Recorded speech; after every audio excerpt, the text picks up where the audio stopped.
Okay, let's get started. And first of all, I would like to welcome you all to this webinar so we thought that normally when we hear about the projects that are funded by the European Commission, we usually hear from PIs, principal investigators, or from the coordinators. And we thought it's really fresh and nice to hear actually from the younger researchers or early career researchers from the projects. What are their tasks? What are the project about? How do they fit in these huge projects? And that is why we invited Lisa Heberlein, Luca van der Veer, Athanasia Orfanu, and Theodora Konag to talk about their role in these big projects. Unfortunately, we have one cancellation, and that is Luca. He is sick. So we send you a warm hug of recovery. And we are going to have an only female panel today, but I think that's really okay. We are going to, for sure, represent these projects very well. And I now want to give the word to Lisa Heberlein, who's going to talk a little bit about the project ETHNA. Yeah, hello everyone, also from my side. Thank you very much, AXA, and especially Beatrice for inviting me to speak at this webinar. I'm very happy to do so and to present the ETHNA system project today. Yeah, I think Beatrice just made such a nice introduction, but yeah, I also want to thank AXA for offering this forum to early career researchers, and I think that's a great thing to do and also to contribute to good scientific practice. So thank you very much. Beatrice, does it work for you to show my slides? I cannot see, so if you would just click for the next slide, please. Yeah, perfect. So it's already the next one. Thanks. So yeah, let's start talking about the ETHNA system. So the ETHNA system stands for Ethics Governance System for Responsible Research and Innovation in Higher Education Funding and Research Centers. It's quite a neat abbreviation, I'd say. And the aim of ETHNA is to support 6 European institutions from these fields in implementing an internal management and governance system for responsible research and innovation. And the project already started in January 2020, and it will end in June 2023. It's funded by the European Commission under H2020 to foster science with and for society. And there are 10 partners from 8 countries involved in the project. And I think all the partners are really excited at the moment, since the project is now entering its final phase, so to say, with the big final event coming up next June already. And yeah, of course, I also cordially invite all of you to come to that lovely place, Castellón in Spain next year, and yeah, to join us at this final event. Yeah, so you're very welcome to come and take up the ETHNA system and bring it home and introduce it in your institution. Next slide, please. Oh, sorry, yeah, it's already the next one. So, okay, yeah, I hope, or I suppose that you're curious to see how the ETHNA system actually works exactly before you start thinking about how to implement it at your institution. So, yeah, the great news is that you can actually put together your own system, like from a construction kit. So, yeah, you can imagine building a house. Then implementing the ETHNA system could work like this. So first you decide on the organizational infrastructure that comprises the several building blocks. So an ETHNA office as a contact point for coordination and management, also an ethics code in which principles are agreed upon, and ethics committee for consultation on ethical issues, an ethics hotline for direct and prompt and anonymous advice in the case of conflict, and progress indicators to monitor the progress in your institution. So I think this, this illustration helps to make it a little more vivid. So Beatrice, could you skip to the next slide, please? Yeah, so you have the different blocks. There's the foundation block, the building block, and finally the commitment of your institution. So yeah, you build your own system taking into account what structures are already existing in your institution. So next slide, please. For example, it could be that at your university, there's already a clinical ethics committee. Then you can build on that, for example. And yeah, also you need to think about what your needs are and what is required to ensure the advancement of responsible research and innovation. Next slide, please.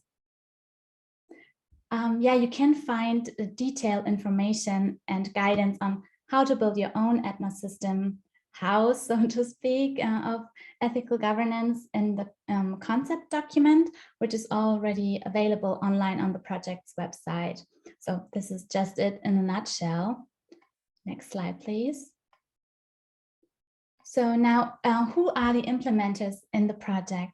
As I mentioned, the ETHNA System project has a consortium of 8 partners, but not all of them are implementers. So the implementing partners are pilot testing the outcomes of the project and reporting on their experiences in this process, what went well and what caused difficulties, for example. So yeah, our implementing partners are a University Jaume I in Castellón in Spain, from where the project is coordinated also. Then we have the Norwegian University of Science and Technology, also the Education and Youth Board from Estonia, the Research Institute Uninova in Portugal, and the Applied Research and Communication Fund in Bulgaria. Next slide, please. Okay, there you see all the implementing partners again. Next slide. So yeah, the implementation process should actually set in motion a process of ethical governance that also takes into account key aspects of responsible research and innovation, such as gender equality, open access, research integrity, and also public engagement. And this is to be facilitated above all by including a wide range of stakeholders. So me and my colleagues from Zurich office, Philipp Hövel and Julia Mönig, we developed 3 guidelines for ETHNA implementers to help them engage stakeholders in these processes and to ensure that the ETHNA governance system is sensitive to societal needs and demands. Yeah, just very briefly to explain, EUREC is the abbreviation of European Network of Research Ethics Committees, and in this network, people from different European ethics committees are represented, but we actually have kind of a split structure. So me and my colleagues who wrote these guidelines belong to EUREC office, and the EUREC office is mainly responsible for project management and collaborations.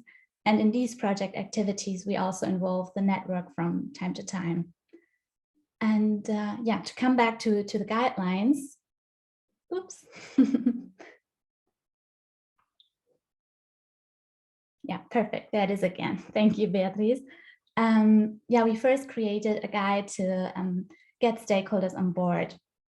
So in this document, or this document can be conceived actually as a concrete roadmap for engaging stakeholders from a wide range of societal groups who are willing to participate in a dialogue on ethical governance. So in the guide, you can find, for example, a 6-step approach for engagement planning or a list of criteria to enable dialogue between science and society. And we consider the increasing proactive attempts to involve citizens directly in science and technology decision-making, whether for public opinion or consultation. And in doing so, we focus on promoting a two-dimensional stakeholder dialogue. And yeah, this can lead to a well-considered perspective that may differ from initial viewpoints. And yeah, it is achieved through careful consideration of how research and innovation addresses societal values, needs, and expectations. A second guide elaborates how to monitor and respond to the potential societal contributions of research and innovation. And here we focus on 3 methods for monitoring societal needs by using Eurobarometer, research funding programs and calls, as well as foresight exercises to engage in a dialogue on urgent needs, for example, based on innovative breakthroughs. And the third of our documents provides methodological guidance on how to design ethical governance activities and conducting deliberative workshops with key actors. So in this guide, we provide a flexible workshop design that can be adapted to the specific needs of the organization and also to the background and interests of workshop participants, for example, by choosing tailored methods for participatory events. Next slide, please. Okay, yeah, so since time is short, let me summarize that the ETHNA system enables a formal organizational structure that facilitates compliance with key dimensions for responsible research and innovation, which also include public engagement and ensures that conducted research and innovation meet the needs of civil society. So yeah, if you think this might be something you want to learn more about, then please come to Castellan next year for our final conference. And yeah, I would be very happy to see you there in person. So thank you.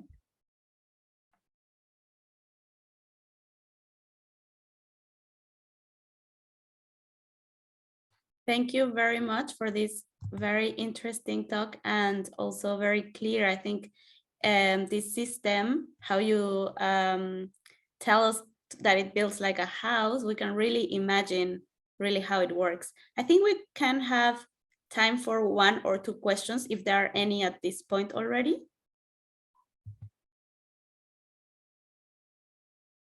Feel free to raise your hand or even unmute yourself if you have a question right now.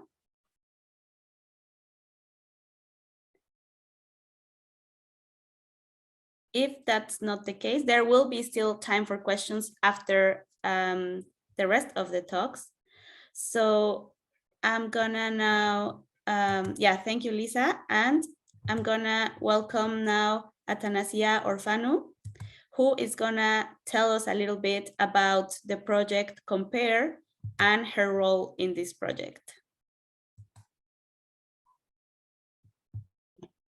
Hello. Let me share my screen, one moment.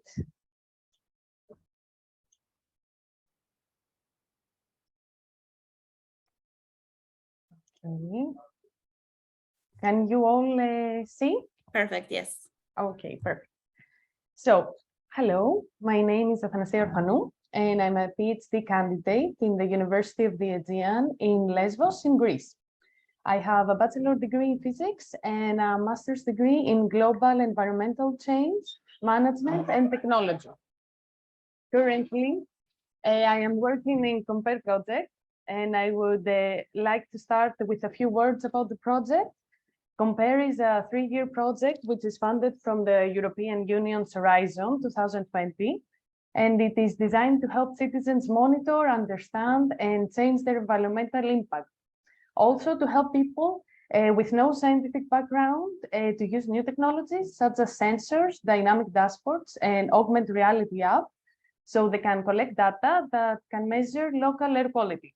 In this way, COMPAIR uses citizen science data to enrich public and private data on air quality, and also ensures citizen science is a trusted approach to addressing environmental problems. So, COMPAIR is taking place in 4 countries, as you can see here, Bulgaria, Belgium, Greece, and Germany. And the pilot cities that they are included are Sofia and Plovdiv, the Flanders region, Athens city, and Berlin and Brandenburg.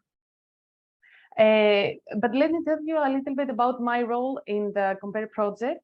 So in the framework of the COMPAIR project and in collaboration with the University of the Aegean and Samos, we are developing a carbon footprint simulation dashboard, which is designed to help people understand how their daily actions affect CO2 levels, and also to compare how future CO2 emissions can be modified where daily habits are changing, such as driving or cycling, recycling, paper, food, and many more. This aims to guide user behaviors towards more environmentally friendly choices, such as carpooling or limiting waste or maximizing recycling. Our carbon footprint dashboard, it's unlike other existing dashboards because it also captures citizens' opinion on what actions they are willing to perform towards the achievement of a policy target. But let me tell you something about what is a carbon footprint. Many of you, I think, already know, but the carbon footprint is the total amount of greenhouse gases, either methane or carbon dioxide, which is produced by our daily activities. The average carbon footprint is 6.8 tons of CO2 equivalent per capita per year. And as you might think, some actions have a larger footprint than others. And the main categories that affect CO2 footprint is the transportation, the electricity of heating of our houses, consumption behavior, and also waste management. So the carbon footprint simulation dashboard that we are now developing has two tools. The first one is the carbon footprint calculator, which helps citizens visualize how they affect their carbon footprint through their daily activities, and also give some recommendations on how they can reduce it. And the second tool is the scenario simulation dashboard, which allows citizens to participate in policymaking by choosing what actions they are willing to make, as well as what actions they are willing to accept from the government. So here is the carbon footprint calculator, and in the beginning, the users will have to fill in some demographic data. For example, they have to choose which country they are living, and they can choose from the 4 pilot countries that we mentioned. And also, they can choose the some period that they want their carbon footprint to be calculated. It usually the carbon footprint calculation usually based on annual emissions from the previous 12 months, but they can choose whichever period they want. Also, they can choose from which city they are living, and they can choose from the pilot cities that we mentioned before. So next, they will have to fill in some data about their transportation habits. For example, with the type of fuel that they are using, and also the distance they are traveled, and also their traveling habits. How often do they use the trains, or how often do they use the airplane, and how if the flight it is domestic, short haul, medium, or long haul, and also some data about their living habits. For example, what type of fuel they're using for heating, or how much electricity they consume in their daily activities. One of the advantages of the calculator is the proper integration of recycling, composting, and energy recovery into the carbon footprint derived from waste management. This picture here shows us the domain of waste management, and that the users will have to fill in accordingly to their habits. So in the results part, the user's carbon footprint is calculated, and at this point, the user will be able to compare their footprint with their country average footprint, as well as with the Europe's average footprint. Soon it will be available, the comparison, and also with the world's average footprint. As you can see on the left chart here, the user will be able to visualize and to understand in which domains, in which categories he has a larger footprint. And also some recommendations will take place in the domains that the citizen's carbon footprint is larger than the average footprint. So let me tell you a few words about the second tool. This is the scenario simulation dashboard, and the user can choose the actions that they are willing to make in order to reduce the greenhouse gas emissions. And also to achieve the European Commission targets of a 55% net reduction in greenhouse gas emissions by 2030, by 2030. So also, these actions will be location-based actions. An administrator or a policymaker might want more suitable actions for their country. And for example, not every country can be able, or they are willing to have, for example, a nuclear plant. Also, as you can see in the left part, there will be some example scenarios. In this way, the citizen can easily visualize if how the CO2 emissions will reduce if they fully or partly incorporate environmentally friendly choices. For example, this will be the max scenario that he's choosing to do all friendly environmentally choices. For example, replace all the lights with LED lights and replace all his appliances with energy efficient appliances, and also improve their recycling habits or their flying habits, just to don't take a business class and travel by economy class, and many more. To sum up, compare with carbon footprint simulation dashboard can help citizens understand and compare their emissions, their CO2 emissions, and how can they modify when their daily habits are changing. Also allows citizens to participate in policymaking, which is the most important thing, that allows citizen science to take part to the policymaking by the actions that they are willing to make and the actions that they are willing to accept from the government. And in this way, COMPAIR wants to motivate citizens to a more environmentally friendly behavior. Thank you very much. And if you can, you can subscribe in our website, www.wecompare.eu. Thank you very much.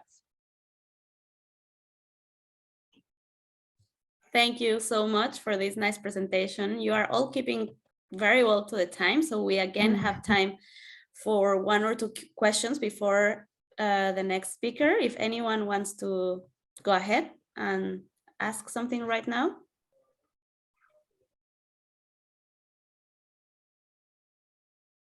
It's also possible to do it at the end, but we have a little bit of time. Yes, there was a hand. Francois. Yes, just a question regarding the recommendations of these alternatives that are provided. Do you also include some measures that can be made, for example, for the energy recovery from waste production? So do it in a district level rather than a individual level?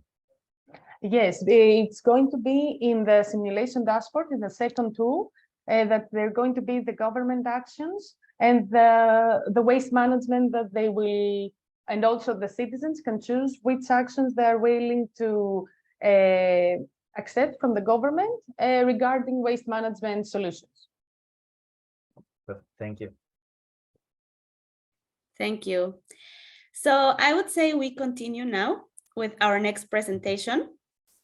And this will be Theodora Konag. She's gonna talk about the project ROSiE. Thank you, Beatrice. So first, a disclaimer, I had quite some presentations in those last days, so my voice is slowly disappearing. We appreciate that you anyways come here and talk to us.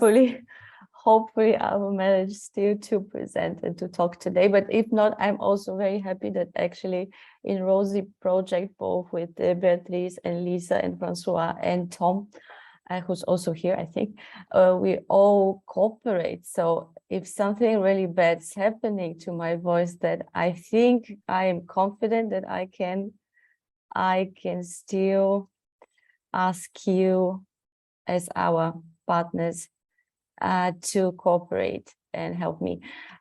For the time being, I'm trying to share my screen, which now is not so easy, but let me try again. Sorry for this.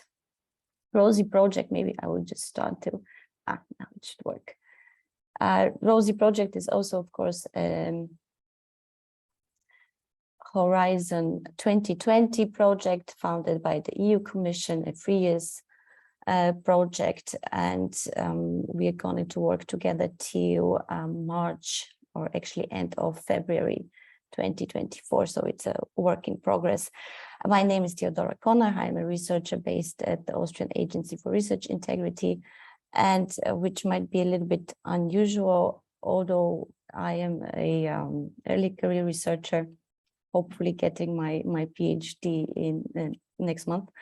I am leading also one of the work packages, which is maybe for us as a group of partly early career researchers important also to mention that there is an ongoing initiative on the EU level that actually for the newly Horizon Europe funded projects and international projects, it would be recommended as a best practice that at least one of the work packages would be actually led by an early career researcher. So I think that's important to know, to keep in mind, because it's also for us a very good way to learn how to lead and how to cooperate, and also to give us some more visibility.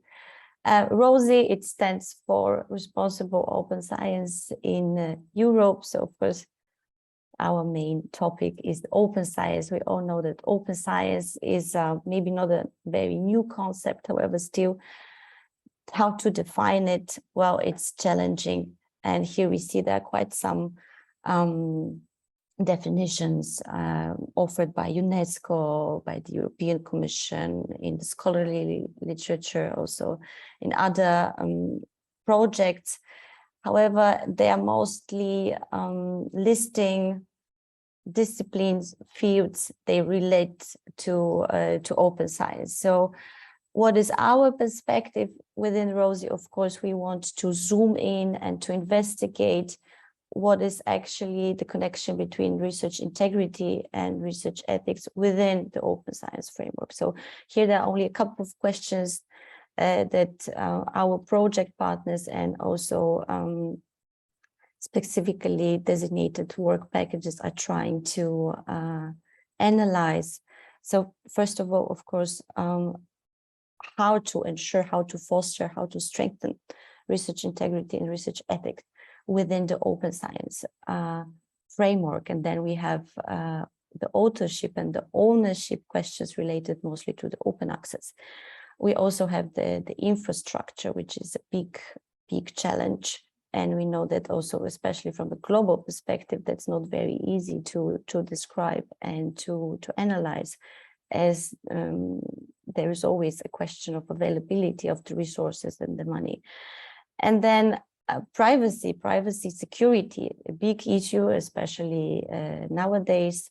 So of course, saying that something should be open as possible and closed as necessary is a very good motto, but how then to proceed and what rules and standards should be behind it. And last but not least, research career and good management. So a more responsible research assessment tailored to the needs also of younger scholars, and assessment that would be based not only on metrics. Tensions and synergies, we have lots of questions. We have also a very broad framework of an open science, or maybe just science, or the science of future. So how also to define how this interconnectedness, this links between research integrity, research ethics, and open science, where they are strengthening each other, where there are tensions, how to work and how to find a feasible, doable way forward. Now I will zoom into our work package, which is one of our project guiding work packages, namely the full name is the Facilitating the Use of Responsible Open Science Best Practices, Guidelines and New Policy Framework. So we will be mostly working towards finding a way forward, offering institutions, individuals, a framework, a feasible, hopefully, framework with both policy guidelines and disciplinary tailored guidelines on how to foster, to strengthen, and how to practice a responsible open science. More specifically, what we've promised is, of course, to provide an overview, so to some sort of a mapping exercise of the existing policies and strategies, guidelines, recommendations at the EU level that are also related to good scientific practice. And then to work with experts, to cooperate with researchers, policymakers, broader public on preparing a strategic policy document, but also discipline-sensitive guidelines and recommendations. How this actually translates into time schedule. So we've managed to finalize our first deliverable. This was in February this year, and this was a preliminary mapping of the existing policies and strategies, recommendations and guidelines in place. I will talk a little bit more in the next slides. And now, actually in 2 weeks, we are preparing co-creation workshop, 2 days though. So an intensive work is ahead of us just to work on the next deliverable that we've promised, namely the strategic policy paper. At the very end of the project, we've promised and we hope to deliver a discipline-sensitive guidelines. Of course, with this is one of the biggest challenges I think that we've all experienced it, not only within the open science framework or research integrity and research ethics analysis and practice, but I think that for the citizen science, this might be all very relevant. Namely, the disciplinary challenge is a big topic. How to tackle, how to deal with it, how to address, or how to be as inclusive as possible when producing recommendations and guidelines. At the same time, how to tailor them to the needs of the researchers, the individuals, the institutions. Our partners, so we are very lucky that we're not alone in what we've promised. So we cooperate with many institutions, as I mentioned, of course, with Lisa and Tom from EUREC, but also with Beatrice and Francois. They are not explicitly being mentioned and listed as partners of our work package. However, we are very happy that we cooperate so closely, and they will even will join us for the workshop that we are planning in 2 weeks. As I said, as the citizen science perspective is really vital, and we really need to work with it and to be sure that a proper wording, a proper definition, and some more practical approach will be introduced and implemented in all our documents and recommendations that we will deliver very shortly. Our approach, we promised, we try to stay open and inclusive, discipline sensitive, of course, and we really believe in participatory methods and in co-creation. I think that nevertheless, we can all agree that this is a challenge. Of course, it's always more time consuming, more resource consuming and resource intense when you really want to allow people actually to give comments, to participate. And however, we do believe that especially dealing with open science, this kind of approach is really needed, if not necessary. Very shortly about this first deliverable, as this is something that we've accomplished and we are really proud of it. We hope that it will be soon uploaded to our website, so it should be open to a broader public, and at some point, but I think definitely in the next months to come, it will be also uploaded to the Embassy of Good Science. As I said, a starting point for us and also for other work packages within our consortium, mapping exercise, knowing the state of the art, what's happening in the EU countries, what is already out there and what is missing. One of the elements that we've co-created, or actually they were created by our consortium partners, those are the so-called country cards that are the annex of our deliverable. And I think that that's also one of the best products that we've managed to deliver so far, meaning that we provided a really good overview of policies on open science, but also within this perspective of research integrity and research ethics. So it was not easy actually to start and to with our work. So our working methodology at the very beginning was actually to try to fit the existing policy frameworks into these points that you can see here on the right hand side. So if the FAIR framework is being mentioned, is research integrity or research ethics, or both explicitly being mentioned, are the infrastructures necessary for the open science being mentioned, mention of citizen science, language availability, meaning of course policies had to be provided for people that will use them, but if a policy is then being translated, especially into English, which we know that it's nowadays the most inclusive language, so to say, that it's also better for open science people to understand the framework and then be more sure about how to do their research, especially when it comes to cooperation. And then discipline-related perspective, this point was rather unexplored, to be honest, and not really pleasant explicitly in the documents. This is what we've expected. It was unfortunately then verified and validated. And type of mandate, meaning if this is a binding law or a soft law. Some results, preliminary results that I would really like to share, so we can see that the situation is rather good, to be honest. It's optimistic. So we had 28 countries under investigation. Mostly we were dealing with soft law, so guidelines, recommendations, research integrity and ethics, but not very often explicitly being mentioned. As you can see, this might be interesting for you. Citizen science was much more popular, so to say. So we had 9 countries with policies or recommendations or guidelines mentioning explicitly citizen science within the open science a framework. What was, of course, the most often criteria mentioned for the open science was the infrastructure, but here we do believe that this is also a result of the policies established at the EU level.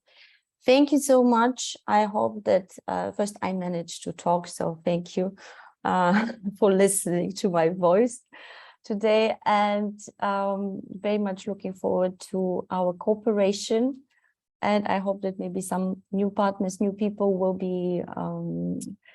be interested in supporting us, especially with the disciplinary sensitive guidelines.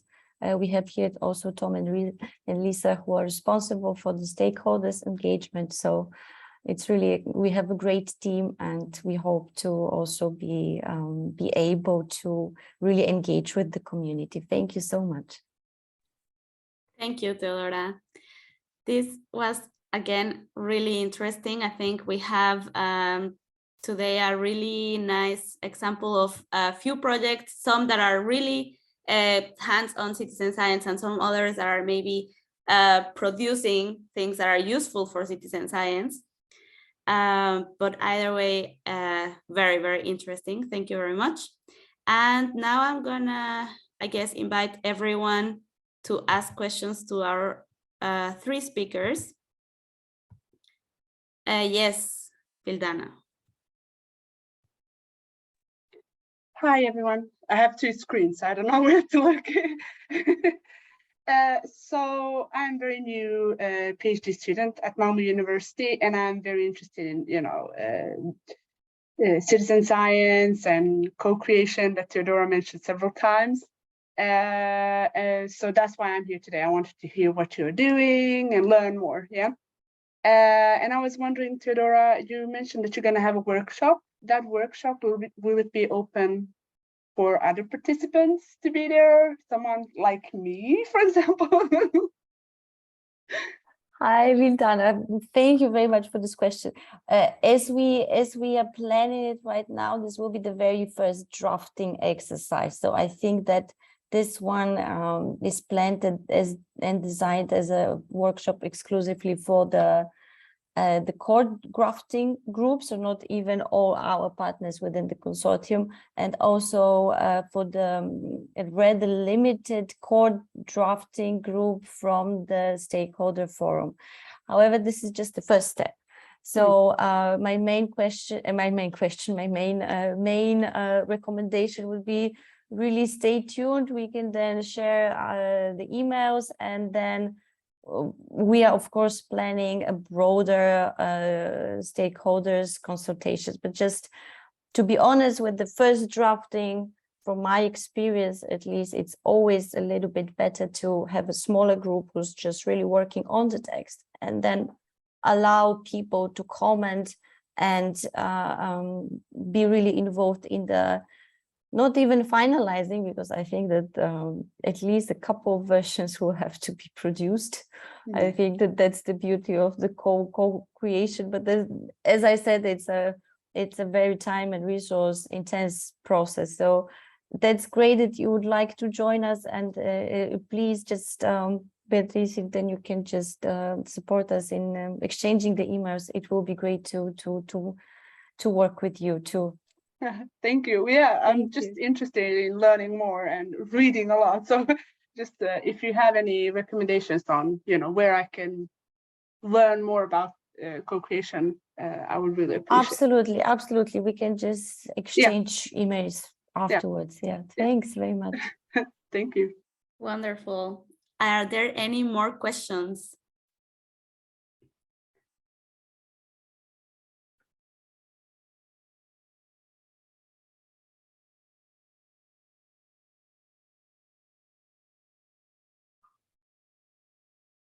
I actually have a question for all of you, maybe, and regarding what also Theodora mentioned at the beginning, how it is now part of the guidelines of the European Commission to include young or early career researchers as leaders of work packages, or having a more prominent role in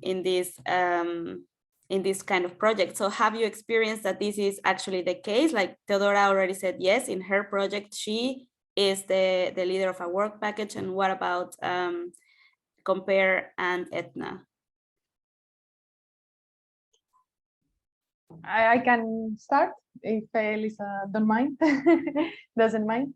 For us, the leader of our work package is in general the University of the Aegean, but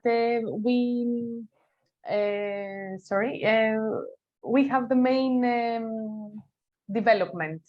So I think we have a very crucial role to play in the work package deliverable. Great. Lisa? Yeah, thank you, Beatrice. I'm very lucky to say that in Zurich office, we are pretty much all early career researchers in our team. And yeah, we are actually work package leaders in the several projects. So I think that's a very good practice, and we are very supportive and help each other out whenever needed. So I think that's very good, and I'm very lucky to have this position. Yes, I think sometimes in universities where maybe this hierarchy is a little bit more prominent still, there is still this practice of having the name of the principal investigator when maybe the actual work is being made by PhD students or postdocs.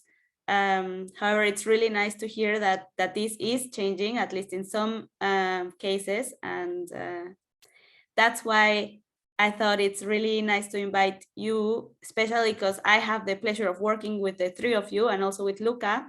And I know how important is your work within the projects that we are working on. Thank you, Beatrice. That's very nice of you to say. If I might just follow up what Lisa mentioned, I think that for us, like for the agency and for EREC, I mean, it's also kind of a as agency dealing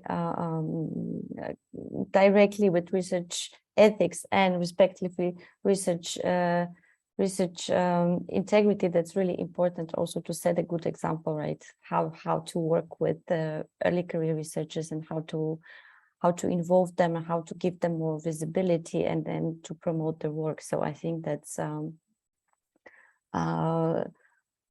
not to advertising our institutions too much, but I think that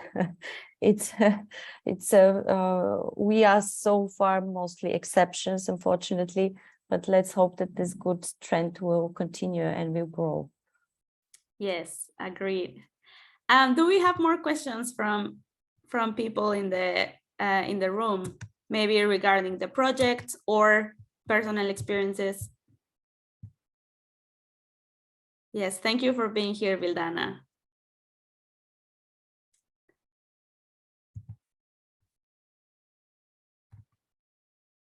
Or if you, because maybe Nancy didn't know the work of Theodora and Lisa, if you also have questions regarding that. I think both works were very interesting, and I also have written down all the websites, so I will search for them more. And congratulations to the very good work that you are doing. Yes, I think it's very interesting, and also the main the big programs like COMPAIR, ROSiE, and ETHNA, that they allows early researchers to take place and be recognized through this. I think it's a nice opportunity. Nancy, you work in more of the technical development for the COMPAIR project, right? I'm working for the environmental part of the development, for example, of the carbon footprint simulation dashboard. And the technical team is from the University of Samos. Okay. And yeah, and they are people that they are doing their masters and are helping to the IT part. We are searching, we are providing the data on the environmental part. Okay. Yeah. Theodora, you have a question. Yes, I have a question to Anastasia or Nancy. I wanted to ask actually, because it's really the project and the tools that you've showed us, they're really very interesting, and I'm excited also to use them as actually I'm half Bulgarian, so I think that I can then use it for Sofia at least.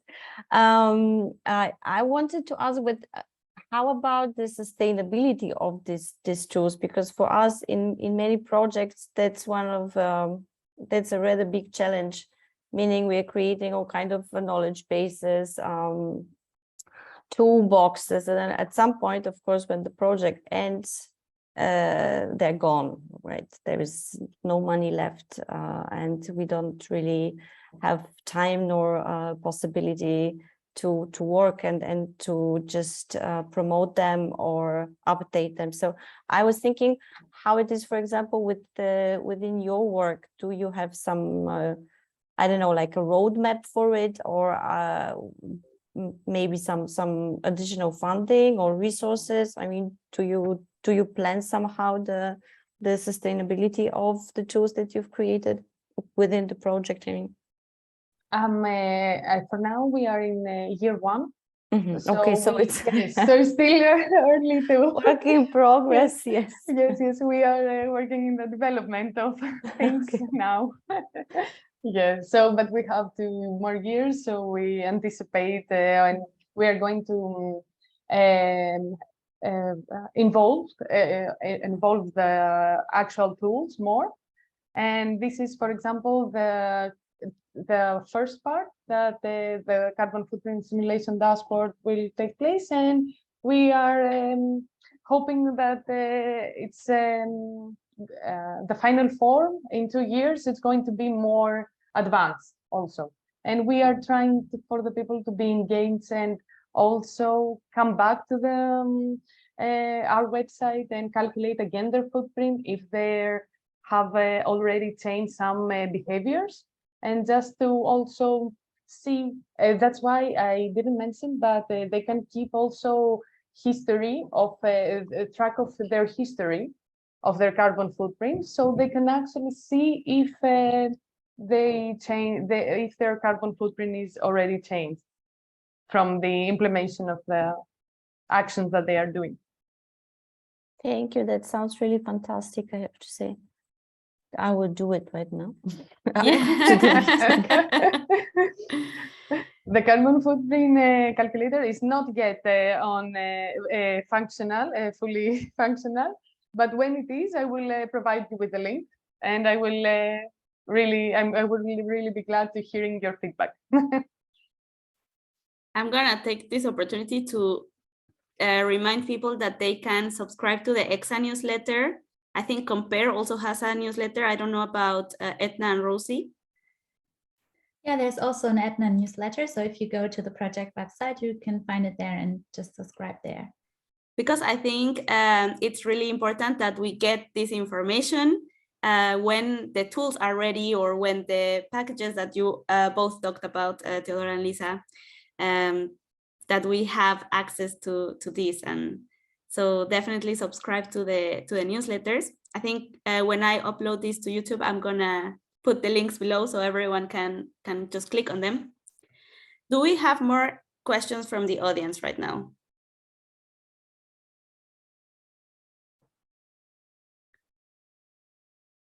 If that's not the case, then I think we can close. And I would like to thank the 3 of you, Theodora, Lisa, and Athanasia, for being here, for giving us such inspiring talks, and of course, our audience for listening and taking the time to be here. Thank you very much. Thank you very much for having us. Thank you. Yeah, thank you so much. Bye.